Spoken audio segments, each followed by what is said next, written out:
Why don't you pay for the war? Go pay for the war yourself. Why do you have to have us pay? And what's your accent?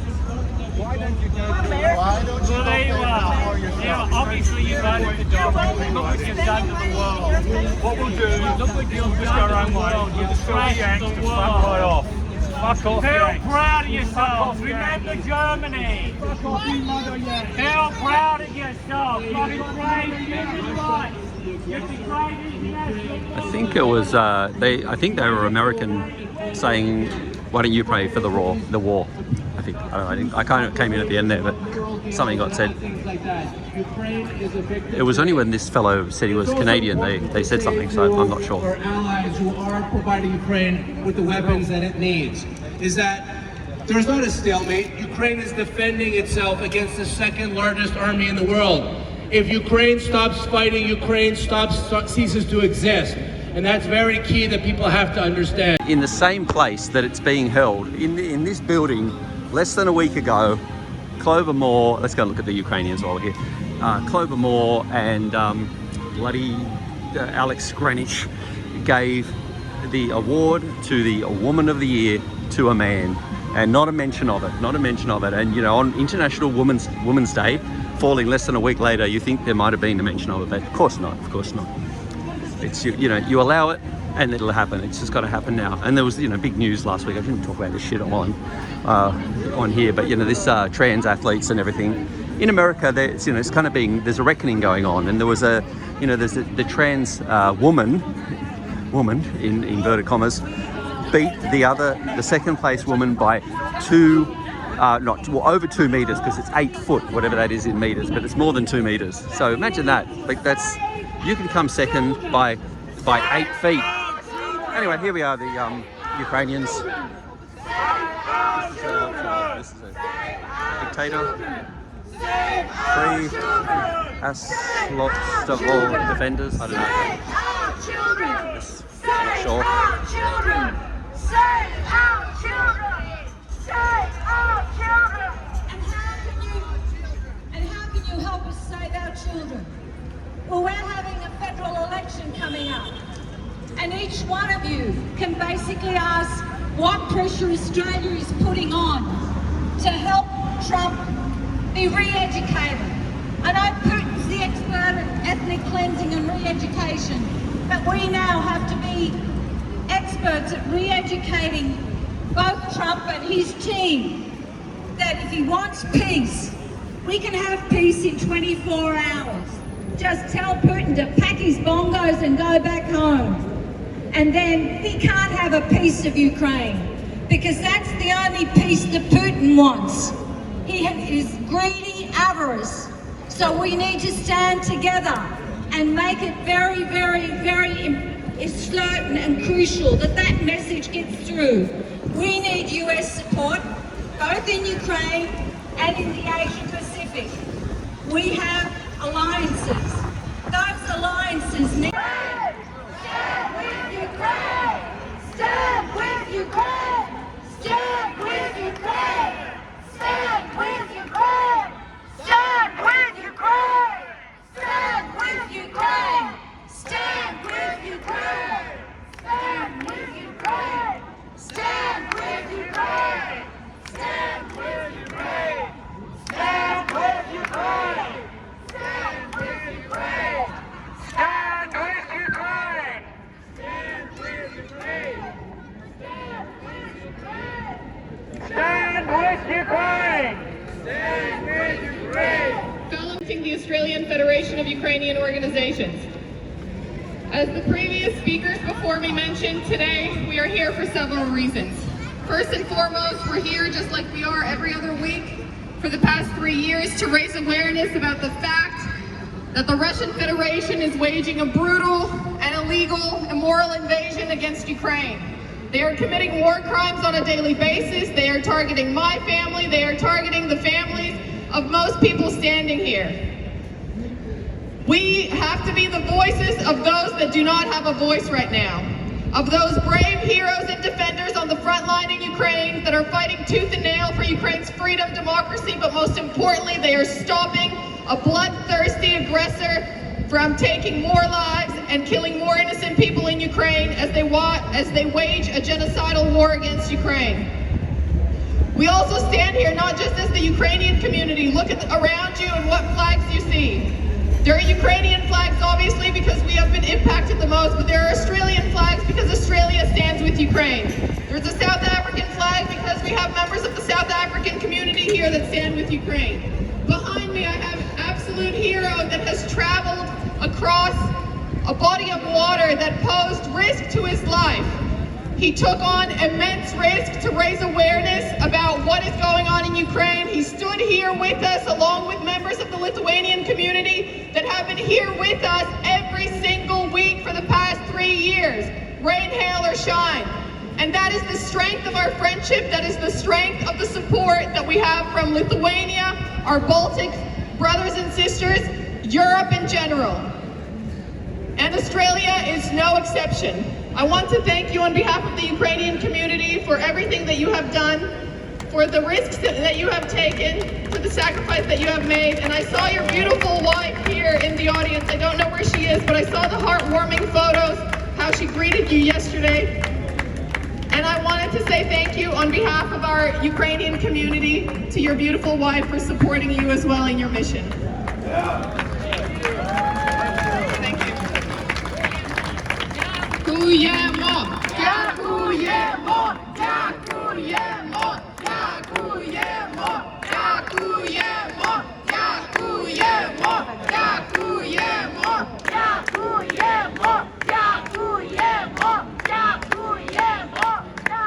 I have to take a few minutes and actually spell out the type of support that we felt from our Lithuanian friends. Not only are they here, thank you for standing with us, please. You're a very big part of this story and this journey. Our Lithuanian friends have been standing with us, raising awareness, holding their Lithuanian flags proud. Our Lithuanian friends have been helping us fundraise for critical military aid.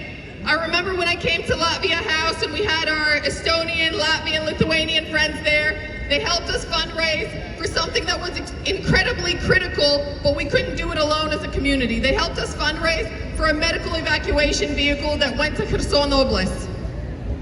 It went to a soldier that was in the trenches, under-equipped, outgunned, and his entire mission was to evacuate wounded soldiers. And with the help of our Lithuanian, Latvian, and Estonian friends, we were able to deliver a medical evacuation vehicle that helped save lives.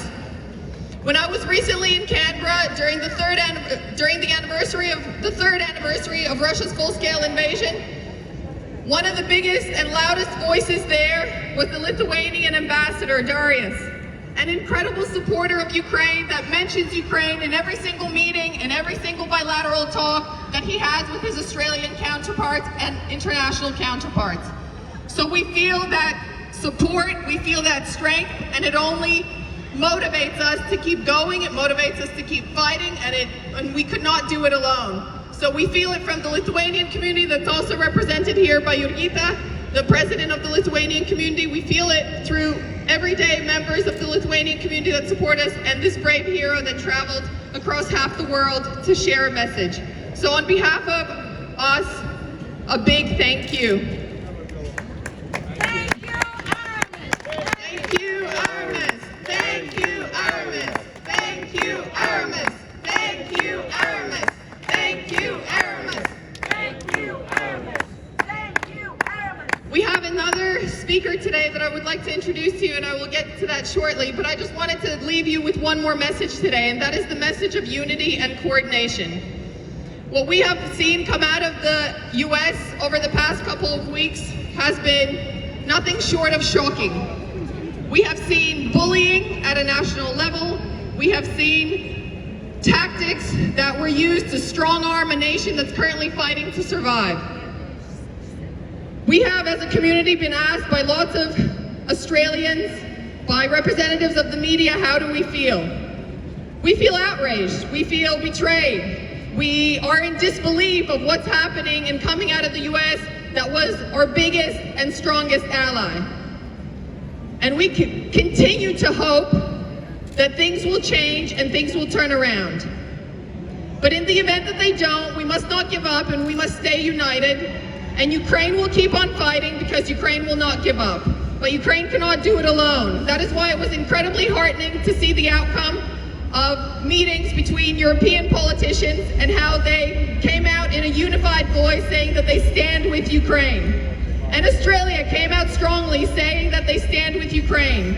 We are very grateful to the Albanese government for making a strong stance, sending military aid to Ukraine, sending humanitarian aid to Ukraine, and medical aid to Ukraine. Rhetoric right now is important, but what is even more important is actions.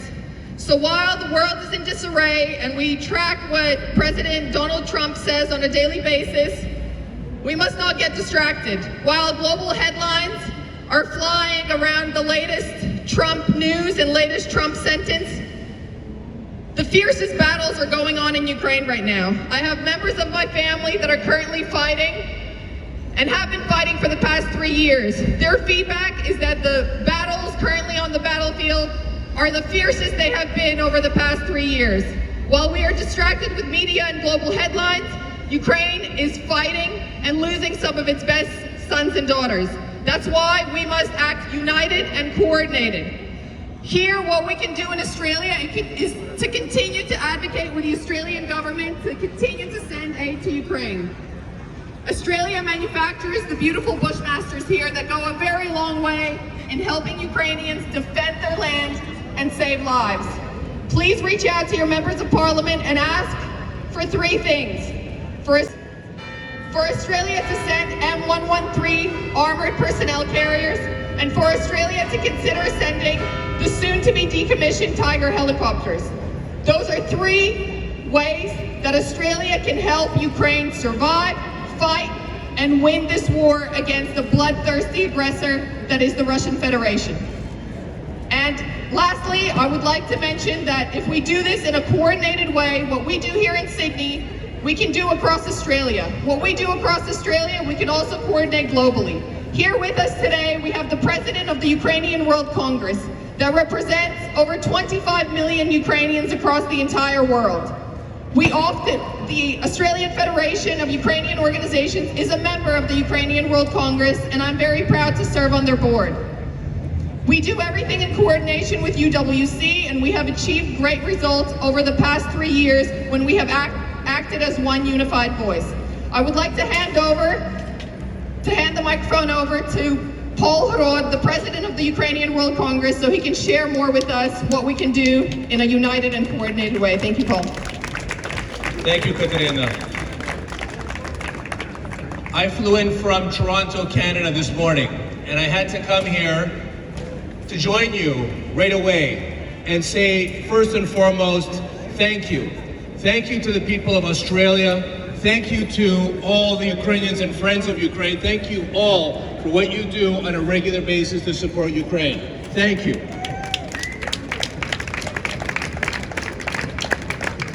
Two weeks ago, I was in Washington, D.C. for the commemoration of the 3rd anniversary of Russia's full-scale invasion and 11 years of Russia's war on Ukraine.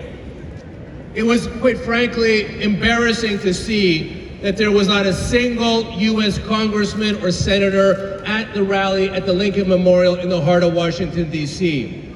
They are shuddering today in fear of Donald Trump and what any support for Ukraine may deliver to them personally.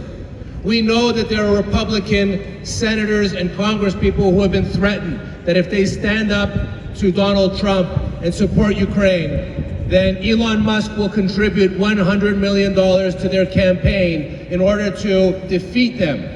That's the kind of threats that we face today in the United States and the democracy is facing in the United States. And that is why we, members of the Commonwealth, I can say that as a Canadian here, we together must stand strong in support of Ukraine like we've never done before. And today, Australian support is more important today for Ukraine than it ever was. Today, Ukraine needs Australia. And I mentioned what Kateryna had mentioned, the Bushmasters. I've been on the front lines of Ukraine recently. And Australia is proudly represented by these bushmasters on the front lines of Ukraine, and the support that Australia gives to Ukraine. Fracas going on here. Ladies and gentlemen, what is really important for all of us is Why don't you pay for the war? Go pay for the war yourself. Why do you have to have us pay And what's for the your war? accent? Why don't you go Well, pay there you for the war are. yourself? Obviously you voted for Donald. Look what you've done to the world. What we'll do, look what you've just go our own way. You'll destroy the Yanks to fuck right off. Fuck off, Feel Yanks. proud of yourself. Yanks. Remember Germany. Feel proud of yourself. You're the great human rights. You're the great international. I think it was I think they were American saying, "Why don't you pray for the war?" I think I kind of came in at the end there, but something got said. It was only when this fellow said he was Canadian they said something, so I'm not sure. Our allies who are providing Ukraine with the weapons that it needs is that there's not a stalemate. Ukraine is defending itself against the second largest army in the world. If Ukraine stops fighting, Ukraine ceases to exist. And that's very key that people have to understand. That Ukraine must fight because Ukraine is fighting for its survival. The Ukrainian people are fighting for their survival. And that's why it's important that we must not stop. We must double our efforts and make sure that Ukraine is able to achieve a just and lasting peace. And a just and lasting peace, I think we also have to be very clear what that means. It's not a peace or a ceasefire at any cost. A just and lasting peace means, number one, Ukraine's victory, restoration of its territorial integrity, and quite frankly, Russia must be defeated. Russia must pay. Russia must pay. Russia must pay. Russia must pay. Russia must pay. Russia must pay. Russia must pay. Russia must pay. Russia must pay. Russia must pay. Russia must pay. Ladies and gentlemen, dear Australians, as you're going into what I understand is upcoming elections, it's incredibly important that you reach out to and you speak with each of the candidates that is running for election and ask them a blunt question. Are they going to support Ukraine's victory and Russia's defeat? And it's incredibly important that we use clear language. Ukraine's victory and Russia's defeat. Without a Russian defeat, and many politicians are very afraid to use that word, Russia's defeat. Without Russia's defeat, there will never be justice. Russia must be brought to pay for the war crimes. It must be brought to pay for reparations and restitution for the billions, if not trillions of dollars of damage they've done and continue to do to Ukraine. It's important that war crimes tribunals be set up in order for Putin and his collaborators and his enablers to serve time in prison. They must not be given a pass. They must be brought to justice. And ladies and gentlemen, the only way that Russia is going to be brought to justice and there will be long and lasting peace is for Russia to be defeated in this war. Russia must be defeated. Russia must be defeated. Russia must be defeated. Russia must be defeated. Russia must be defeated. Russia must be defeated. Russia must be defeated! Russia must be defeated! Ladies and gentlemen, I know that the world is very turbulent today, especially with the Trump White House. But we must not despair. We must act. And that is why, ladies and gentlemen, I thank you all for coming here today. And I encourage you to continue to do this and ensure that all of your fellow Ukrainians and friends of Ukraine are coming out to actions like this on a regular basis, that they get involved politically, they get involved in the election to make sure that our elected politicians are going to stand with Ukraine. Ladies and gentlemen, щиро вам дякую. Ми разом до перемоги. Слава Україні! Ukraine must win! Ukraine must win! Ukraine must win! Ukraine must win! Ukraine must win! Ukraine must win! Ukraine must win! Thank you, Pavlo. Thank you, everyone. Fellow Australians, I'm an Australian Ukrainian. Beside me are the people that have been standing here for 3 years since Russia's full-scale invasion of the largest democracy in Europe, the largest country in Europe by landmass. in the largest war since World War II on the European continent. Many of the people you see here today are not Ukrainian. Many have come from different countries. We have members of the Belarus community. We have members of Lithuania, as we've seen. We have many Australians. We have people from all around the world. And it's due to these people, due to all your help, that Ukraine has been able to stand up and fight and defend itself against a country 33 times larger for 3 years, when everyone expected it to fall in 3 days.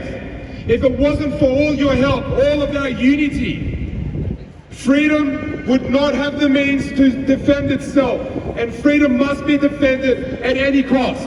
When the Russian Federation attacked Ukraine at full scale, they did so after violating 25 ceasefires that were signed between Ukraine and the Russian Federation.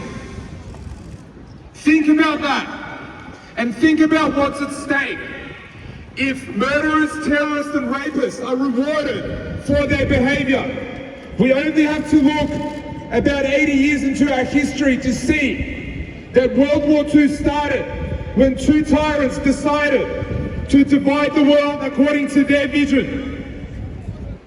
And then when democracy was challenged, the aggressor was rewarded. Neville Chamberlain came back to the United Kingdom with a piece of paper where they acknowledged the land that was taken by Adolf Hitler, and he said, "I brought you peace." 60 to 80 million people died as a result of that. Aggressors can never be rewarded. Justice must always be had.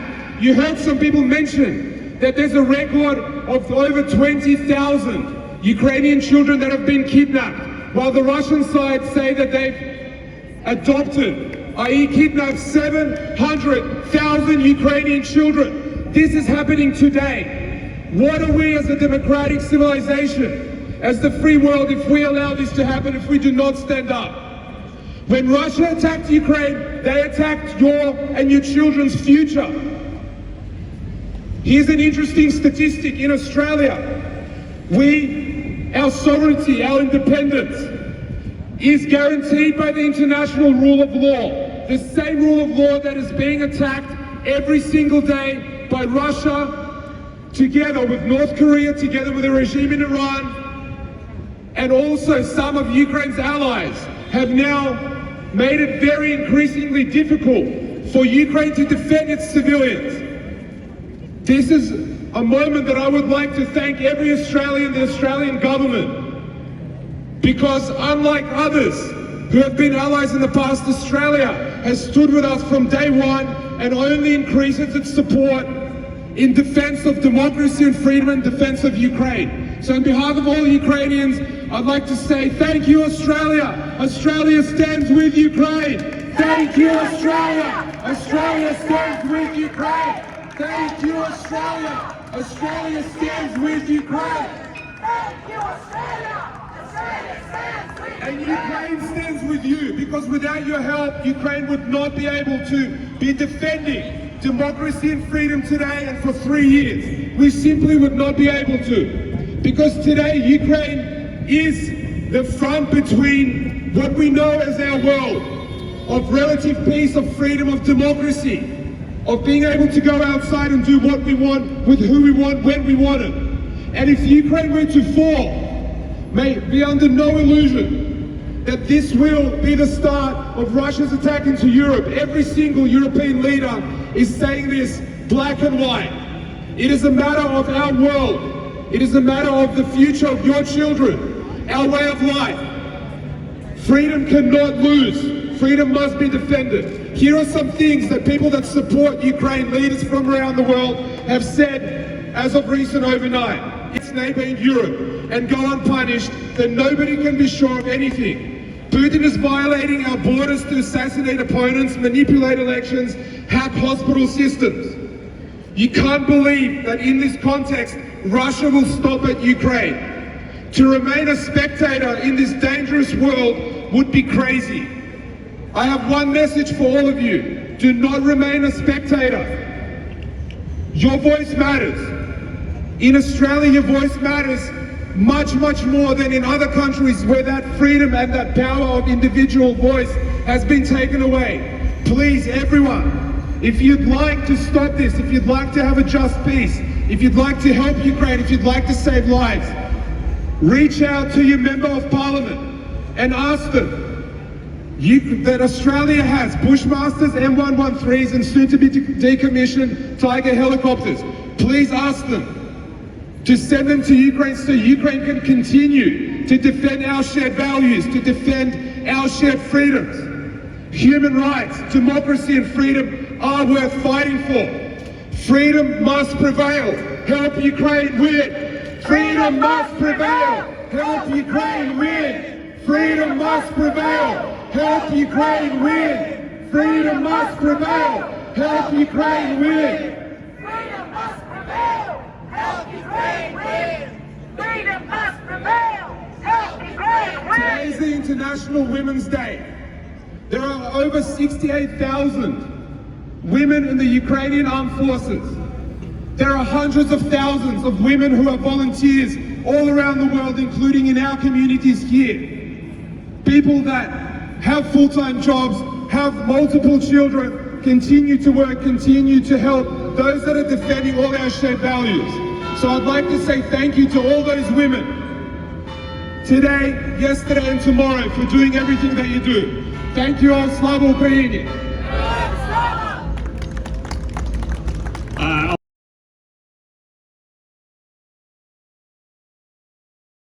Rowing in a boat all by himself. He had to be rescued just a few kilometers away from the shores of Sydney because of Cyclone Alfred that unfortunately hit us.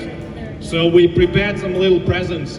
We have a Ukrainian flag that I want maybe Paul Grod and all of us to sign for him as a sign of respect that we have for you, Aurimas, and for all the Lithuanians that have been standing shoulder to shoulder with us from day one. So I'll pass on to Paul and we'll give you a marker. You can maybe use a speaker and you can ask someone to pull a flag. Or maybe if you have time, I don't know if you have time because I saw you checking your watch. So if you don't have time, I'll sign it here now. But if not, we can sign it here in the treasury room. We have a little bracelet for you, the Ukrainian bracelet, and a little Ukrainian bird that will be reminding you that the shore is near and rescue is coming. So thank you for standing with us. Thank you to all the Lithuanians.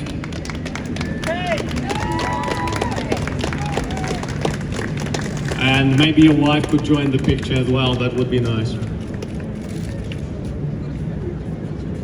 And before we finish, I just want to reach out to all Australians. Today, like never before, Ukraine needs help from all of its allies. Now that the United States is trying to push Ukraine into surrender, to make Ukraine sign an unfavorable deal, we have to all look back into history. A similar kind of person that probably kept saying that he is a great deal maker, signed off Czechoslovakia in World War II and said that he brought world peace. And this started World War II. After that so-called peace, the world has lost 60 to 80 million lives. Look into history. Appeasement never works. Appeasement never works. Appeasement never works. Appeasement never works.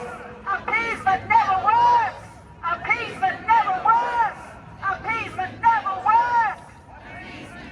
Donald Trump tries to say, oh look, just sign a ceasefire, all right? We'll sort out all those security guarantees for you later. But Volodymyr Zelensky rightfully said that we already signed 25 ceasefires before, and all of them have been broken since 2014. So we simply don't trust those people. And we know how they hold on to their agreements. They signed the Budapest Memorandum when Ukraine gave away the third largest nuclear weapons arsenal in the world, and Russia guaranteed never to invade and even guaranteed to protect Ukraine if it ever were to be invaded. And United States guaranteed that as well. I want everyone to know that. that there is an agreement that United States signed with Ukraine, guaranteeing that if someone were to invade, they will step in and will help Ukraine defend. And now they're trying to go back, and imagine what it means for all of us if agreements signed by the United States and other countries no longer work. If giving away all your nuclear weapons in exchange for an agreement, then they come back to you and say, oh look, give us the minerals and give your land to Russia. Shame on them, shame on them. Shame on them! And we also know, the final point I want to make, is that we also know how Russia treats the agreements. Donald Trump is pushing Ukraine towards signing a peace deal. Well, Russia signed a peace deal after losing, frankly losing, the first Chechen war. After losing the first war with Chechnya, they signed a peace deal, then they regroup, then they learn from their mistakes, they attacked again, and they killed more than a quarter of the entire nation. More than 300,000 people in a nation that is 1.1 million big. Think about that, they killed over 35,000 children. This is what is in stock for us. This is what they're preparing for us, and this is why Volodymyr Zelensky, the president of Ukraine, was not agreeing to those deals that were imposed on him. He stood up, he made our country proud, and he did not sign a surrender. And today, like never before, we want you to know that Ukraine will not surrender. Ukraine will not surrender. Ukraine will not surrender. Ukraine will not surrender. Ukraine will not surrender. Ukraine will not surrender. Ukraine will not surrender. Ukraine will not surrender. But for that to happen in a situation when the biggest ally we have, the United States, is blocking military aid, is blocking intelligence, we need for other countries to step up, because your freedom, your peace, right now is being decided in Ukraine. If Ukraine were to lose, it's guaranteed that the war will come here. This is why we keep coming here every single week with a simple message: Australia, Ukraine needs your help. Australia, Ukraine needs your help. Australia, Ukraine needs your help. Australia, Ukraine needs your help. Australia, Ukraine needs your help. Australia, Ukraine needs your help. Australia, Ukraine needs your help.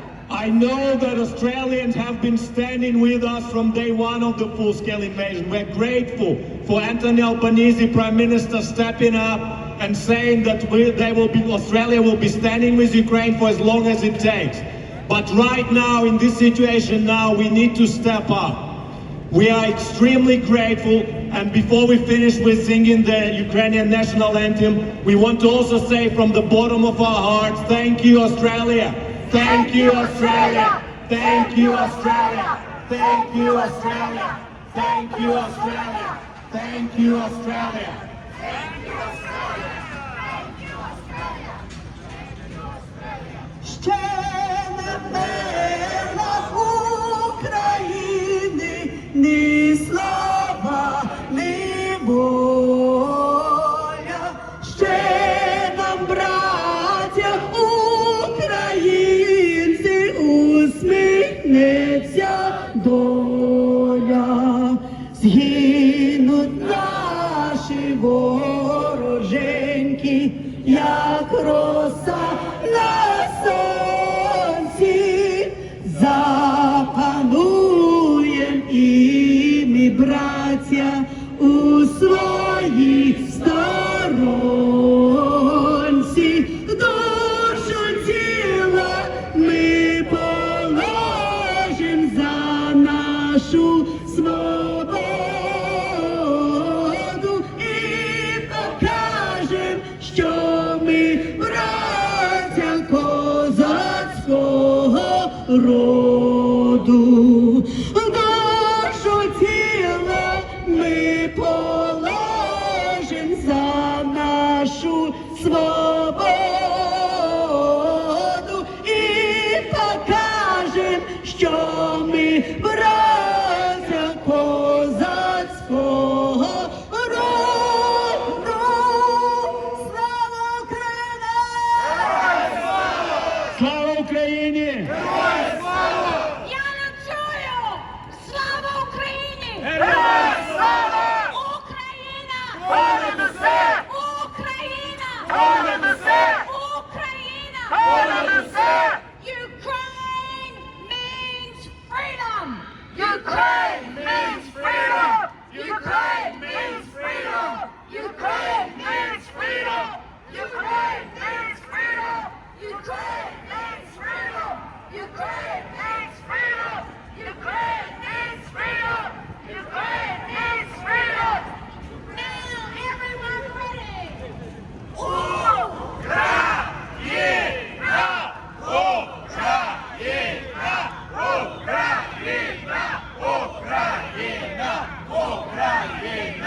Україна! Україна! Україна!